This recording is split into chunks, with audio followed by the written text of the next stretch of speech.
Welcome back to the Leroy Brown Talk Show. Today we're going to talk about local news along with college sports, and then we're going to go into barbecue. 3 dead and suspected killed in the Gilroy Garlic Music Festival. The suspect, identified as Santino William Lagan, was shot and killed by the police. I don't believe that someone like this deserves any notoriety or recognition, but it appears that this suspect was shooting somewhat randomly, and investigators had information on do not have any information at this time of a possible motive. One of those killed was a 6-year-old Stephen Romero, and was at the festival with his mother and grandmother, who were also injured in the shooting. A 13-year-old girl and a man in his 20s were also killed. Going on to military news, 2 U.S. service members were killed Monday in Afghanistan. No other information was provided in the short press release sent out Monday afternoon by the NATO's Resolution Support Headquarters, which oversees the Train, Advise, and Assistance mission in country. When asked whether 2 American service members were killed during the same operation, officials referred Military Times and the press release stating that they have nothing further to add. The Department of Defense policy requires the names of the service members killed in action to be withheld until 24 hours of the notification of the next of kin has been completed. Citing anonymous officials in the Associated Press reported that Afghan soldiers shot and killed the 2 U.S. troops in Kandahar. The Afghan soldier was wounded and is in custody, according to the officials. The 2 latest deaths bring the number of the U.S. troops killed in action in Afghanistan to this date to 12 this year, and there have been nearly 60 U.S. troops wounded in action so far this year. Moving on to college sports. The college football rankings came out. Clemson's going to stay where it is right now at number 1. And then you have Alabama, Oklahoma, Georgia, Ohio State, LSU, Michigan, Florida, Texas, and number 10's Notre Dame. Notre Dame we'll get to in a second, but first I want to talk about Clemson. So Clemson plays this year starting August 29th at 8 p.m. They play Georgia Tech. Georgia Tech's not much of a team. Texas A&M, they play the following week. Texas A&M, I think, could be an upset for Clemson. Then Clemson plays a no-name college like Syracuse, then a no-name college like Charlotte, then a non-important Tar Heel game, then a non-important Florida State game. Then they play another non-important Louisville game. Then they move on to another very boring Boston College game, but I think Boston College has the opportunity to upset them. Then they play Wofford. Then they play North Carolina State. Then they play Wake Forest. And then Clemson plays South Carolina. And they're going to play a South Carolina team that's been beat up all throughout the year, that has the hardest schedule under probably the worst head coach that they can possibly have. That's my personal opinion. I've said this, several times to different people when it comes to the Gamecocks. I think Steve Spurrier, with the schedule that the Gamecocks have now, I believe, if Steve Spurrier were coaching, he'd probably, get on the media outlets at ESPN and say, "Well, I think we got a pretty good chance, but we gotta work hard and see what we're gonna do this year." But Will Muschamp's not that kind of coach. Will Muschamp made a name for himself when he was coaching under Nick Saban, and then he went to Florida. He lost at Florida, got fired from Florida. Then the Gamecocks were, unfortunately, the school that picked him up. I don't think Notre Dame's going to stay in the top 10, and here's why. So Notre Dame plays Louisville, an ACC team, which, it's not that important. Then they play New Mexico, not a big game. Then they're going to play the Georgia Bulldogs, and I think Notre Dame's going to get handled in that game. Then they play Virginia. Then they play Bowling Green. Then they play the Trojans. Just like every year, the Trojans have no one in their conference. Then they play Michigan, and Michigan has no one in their conference other than Ohio State and Michigan State. But, this is on the Notre Dame schedule. Then Notre Dame plays Virginia Tech. They play Duke. They play Navy. I think Boston College beats Notre Dame, and then Notre Dame plays Stanford, and I think Stanford beats Notre Dame as well. Michigan's schedule, and Michigan right now is ranked at number 7. So here's the tough Michigan schedule. They start off the year playing Middle Tennessee. I wouldn't even know they were a school unless they were on the schedule. Then they play Army, and I think people are going to be surprised what Army does. Army since they've hired their new coach, they've beat Navy twice in a row. They won the President's Trophy last year and the year before that. I think Army might be a tough game. Then they play Wisconsin. I think Wisconsin beats Michigan. Michigan plays Rutgers. Rutgers, one of those schools again that, I'm just not getting any excited of. If it was basketball, I think this was a great schedule. Then they play Iowa. Iowa's good in wrestling, not football. Michigan plays Illinois. Once again, not that big of a conference. Then they play Penn State. Penn State hasn't, in my book, been relevant since, Joe Paterno in the 80s and the 90s.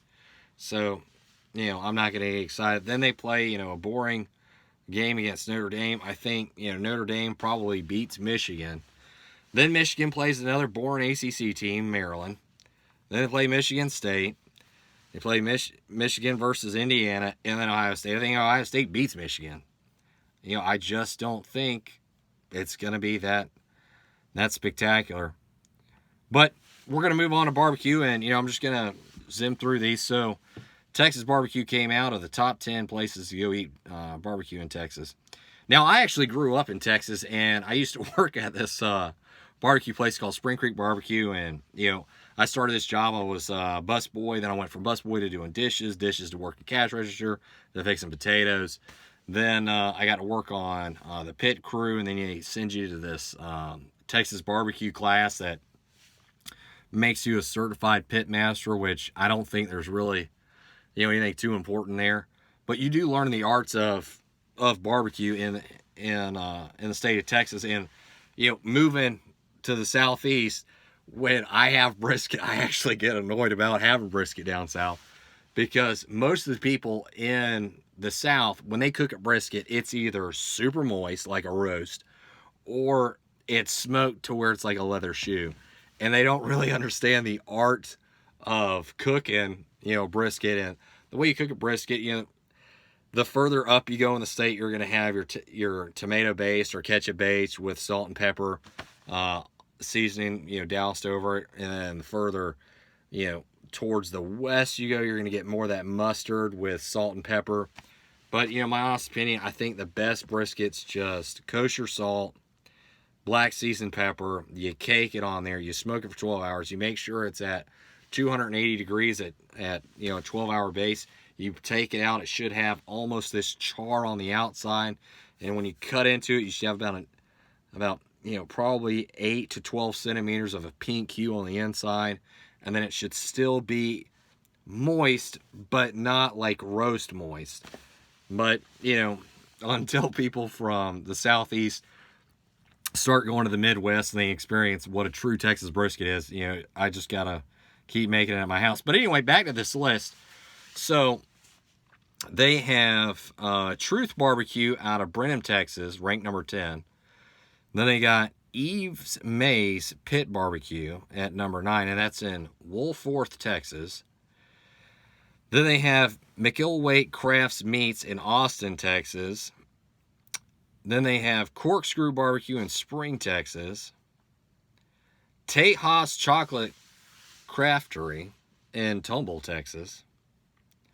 Then we're moving down to the number 5, Louis Muller Barbecue in Taylor, Texas.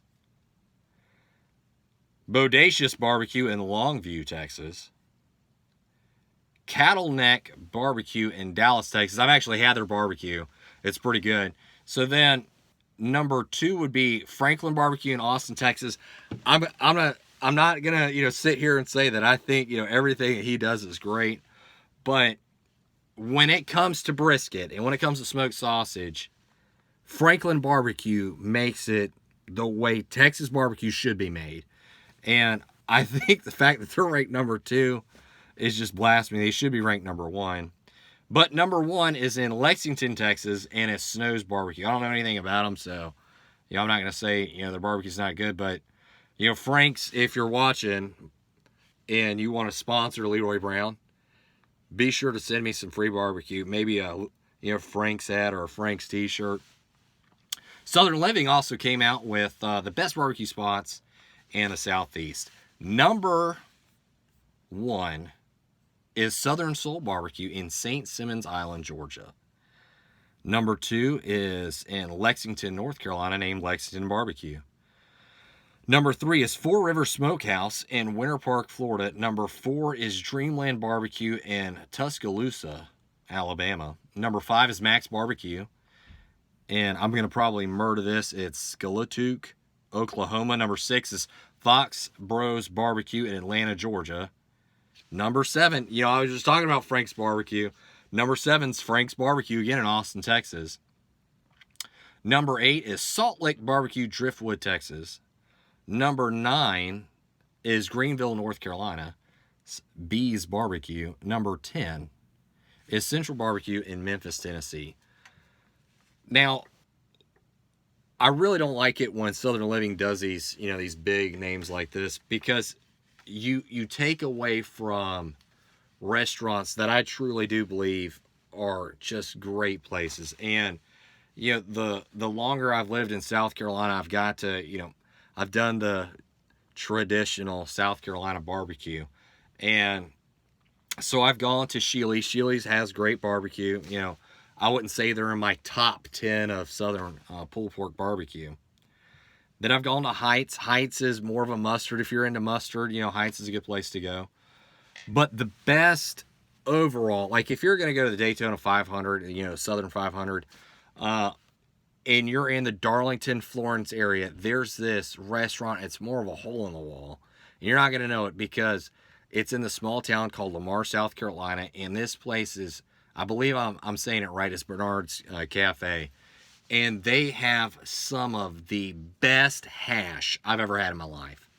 And most of the barbecue in Carolina. So the further north you go, you have like liver hash. Further south you go, you have a boar's head hash. But, also the further south you go in mid-state, you have more of a mustard. And I know not everybody's a fan of the mustard sauce. But Bernard's Cafe has this vinegar sauce, and I swear to you, I'm not making this up. When I was a recruiter, I used to eat like 4 plates when I'd go there. It was that delicious. And you could literally just taste their sauce on your lips for like 3 days. If you're a sauce guy and a barbecue guy, Bernard's Cafe is the place to go. The other place that I really like is, there's this barbecue place that's in Aiken, and it's run by a family, and it's called Duke's Barbecue. And Duke's Barbecue, to me, their hash is really good. They have, my kids, whenever I get paid, the first thing they talk about is, Dad, let's go to Duke's Barbecue. Their mac and cheese is just like your grandma's mac and cheese. They got banana pudding that's just like my grandma's banana pudding. But if you go there, Duke's Barbecue makes you feel like a family when you go in there. I mean, they're just so polite. It's more of this open, place to eat, and you're not really segregated off into, private tables. You're sitting there with everybody else, and I could eat their barbecue all day long. I mean, I really could. And the guy who runs it now, his name's Christian, and his barbecue and the way that he treats you, the way that staff treats you, the way the rest of his family treats you, for me, it's not just about how good that barbecue is. It's about how much, if you're just coming to Aiken and you want to, stop in to see like the local barbecue, I would tell anybody to go to Aiken and go to, Duke's Barbecue, because it's more about, if you're going to be treated like family. That's like one of the shops that I went to. I needed a suit one time when I was running this company, and I hate going into big box places, and they just, they look at you and they're like, oh, this guy's not buying anything, or oh, this guy's not going to get anything nice. And you run into that a lot. And I went in this place. It's called Lionel Smith. And when I went into Lionel Smith, I told him exactly what I needed. I said, look, I got this business meeting. I got to have something called, I think it was called a dessert jacket. And then I needed a formal jacket. And then I needed a business meeting suit. And, for a guy who doesn't wear a lot of suits, I wear t-shirts, polos, jerseys all the time.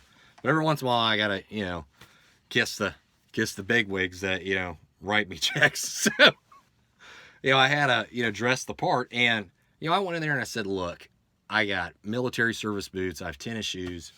I don't really have any dress boots other than cowboy boots. And, I'm not going to really wear any of my Luke Casey boots with, any of the outfits I have on. So I need a professional look. And he didn't ask me what my budget was. He just said, do you know what your neck size is? Do you know what this size is?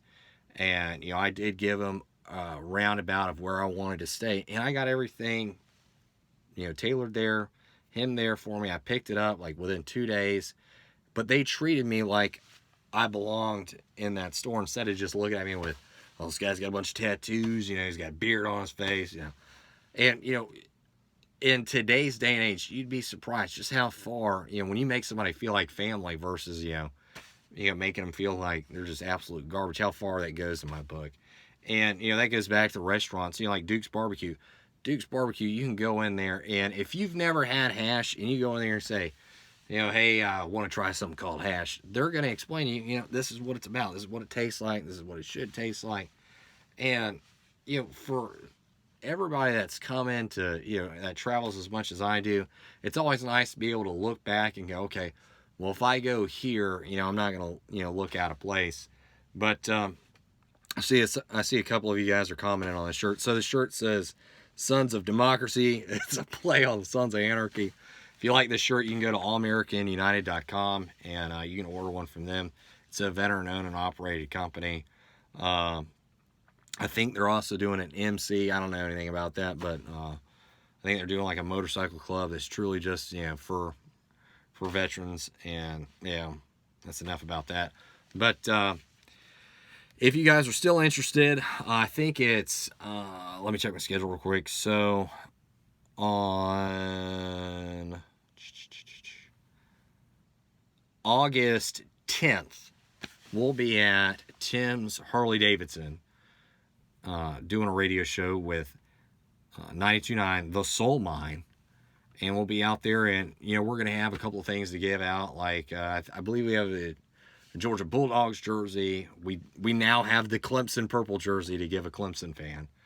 I don't know, which one of you guys contacted them, but they contacted me. We ended up getting a Clemson purple jersey. And then we have a Carolina football signed by Steve Spurrier. I will must champ. But we have one signed by Steve Spurrier, Elliot, I think his name's Elliot Shaw, Leo Mangus. Anyway, it's the coaching staff from 2011. And then we have a game-used Carolina jersey we're going to try to put in the hands of a vet. So if you're a veteran and you like Clemson or you like Georgia or you like University of South Carolina, come out to Harley-Davidson and hopefully you'll be the one that gets it. But also the other thing it comes out with, coming to this Harley place. So I'm a Harley rider. I have a 2006 Harley-Davidson Road King. I absolutely love it to death. And, the thing about Harley riders is, most of us, stick onto our bikes forever. We're not going to try to get rid of our bikes. Our bikes are like our children. So, the good thing though is, so Harley Davidson did its homework, and most of the 18-year-old to 30-year-old men don't want to ride cruisers anymore. They want to ride these street bikes, or the crotch rockets as they're called. So Harley Davidson came out with the Street Fighter that comes out, I think it's in the end of August. And the cool thing about the Street Fighter is the engine is a Porsche engine. And this thing's supposed to just fly. And the other thing they have coming out, oh man, what is it called? I think it's like the Pan American. It's a dirt bike. And this dirt bike, the last time I think Harley Davidson had a dirt bike motorcycle was back when they had AMF running them in the 60s and 70s. But they have a new one coming out too. And, that bike's supposed to be priced right around 10 grand to 12 grand. So, this bike's going to be in the wheelhouse of being affordable. And that's like I went to a Kawasaki place looking for a sponsorship there. And, one of the things that they were saying is most of their bikes are 20 to 30,000. They're just going for a dirt bike. a Harley Cruiser doesn't cost 20 grand. Get out of here. But anyway, keep tuning in to the Leroy Brown Talk Show on 92.9 The Soul Mine, Mondays through Thursdays at 7. Be sure to call us at 803-650-0127 if you'd like to be featured on the show, or if you know anybody that would like to get in touch with a nonprofit. If you're a nonprofit and would like to come on to the show, we'll be glad to have you on our air. If you're an active duty service member or in the reserves of the National Guard, be sure to get clearance through your chain of command before coming on here and telling us something, because I don't want you to get in trouble, nor do I want to get in trouble. If you're a veteran or veteran service member who is about to be deployed or is deployed, and your kids are back here, there's this nonprofit, and I do want to do a quick shout out to them. It's called Operation Teammate. And Operation Teammate does so much good for veterans who are deployed, family members, and their kids that are going through the tough, hard times of being back here in the States while their mom or dad is deployed, or their mom and dad might have been killed in action, by boosting their morale. So if you'd like to know more about Operation Teammate, we're going to have them on our show in a couple of weeks, and hopefully there's going to be a lot of information that you guys can be like sponges and just soak up while we talk about it. Once again, go to www.929thesoulmine.com to listen to our podcast. Go to our Facebook page, Leroy Brown Talk Show, Instagram, Leroy Brown Talk Show, or give us a call, like I said earlier, at 803-650-0127. If you'd also like to sponsor us for the Leroy Brown Talk Show, I'm actually going to Jacksonville in a couple of weeks to do an interview with the Jacksonville Jaguars, and hopefully we'll be able to get some interviews done with some other staff from the University of South Carolina Gamecocks, along with Clemson, along with Georgia Tech and Georgia. And be sure to keep looking at who our guests are each week on the Facebook page. You guys have a great day, and tune in tomorrow.